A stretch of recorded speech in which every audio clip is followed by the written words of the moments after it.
I have tattoos on my body to remind myself of things, that are special in my life, to remind myself of promises that I've made. My last name is Fletcher, which means arrow maker. So when I was a kid, my dad always told us that we were arrows, that God was going to shoot out and use for His kingdom. So this down here at the bottom is my family coat of arms. A number of us in my family have these arrows, and so it means a great deal to us, just because it's kind of a tie to our last name and our history and our heritage and this, that, and the next. And so this next one is a lion. I grew up reading the Chronicles of Narnia, and I loved the idea in the Chronicles of Narnia when the beaver is telling the children about Aslan, the lion. And so she asks, is he a safe lion? And Mr. Beaver replies, oh no, he's not safe, but he's good. So for me, the idea of God, when I read about God in the Bible, when I read about Him in the Old Testament, He's terrifying and He's dramatic, and He's all of this about the Godhead is just insane. He's artistic, and He's seems almost vindictive. I mean, it's just so much and so big. And then at the same time, that last statement Mr. Beaver made about no, but he's good, and the God who can't be comprehended can be known. This one right here says miracle. Psalm 77:14. He watches over, He protects those who are His. And June 8th, there's a little bicycle right there. June 8th, I was riding a bike at Holden Beach. I was training for an Ironman. I got hit by a car, and it was about 6 centimeters from getting killed. Basically, woke up in the back of an ambulance, headed to the ER.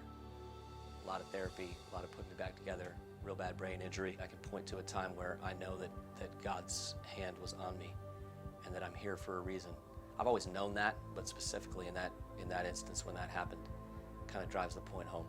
This is a Spartan helmet, and we're familiar with 300 Spartans. The idea of these radical soldiers. The thing about the Spartans is when they would conquer another city or another kingdom, they would take the head of the king who they just conquered, or the general, and then they would take the helmet off of that general, and they would take it in and they would put the helmet in the temple of their god. And so it was their way of worshiping their god, saying, everything that I do, every conquest that I make, every hill that I take, everything that I do, I submit back to you. So I stuck this on myself as a reminder that everything that I do, I offer back to the God that I serve. The idea of submission to others, to a higher power. The idea of submission means that life is not about myself.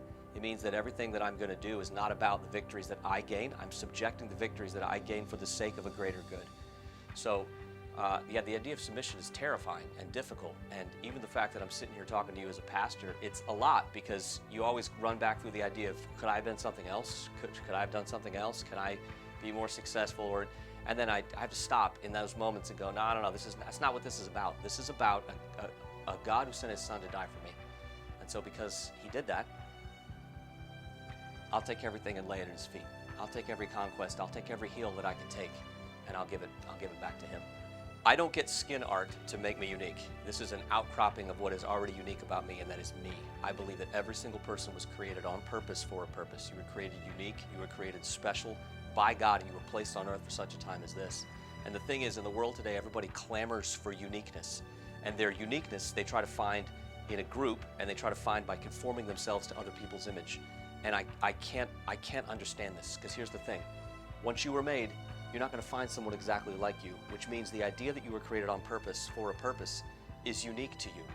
And the fact that you were created, and the fact that Jesus would come and die for you to bring you into fellowship with His Father, speaks to the value. The value of something is determined by what the price that's paid for it.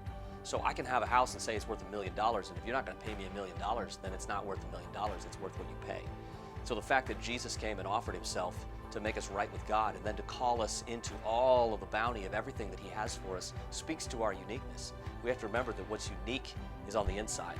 We're created unique. We are unique individuals, and the more that we are okay with that, and the more that we recognize that life is all about taking God's hand and allowing Him to shape us for eternity. That's the whole idea of, I can accept myself for who I am, but I don't accept myself as I am.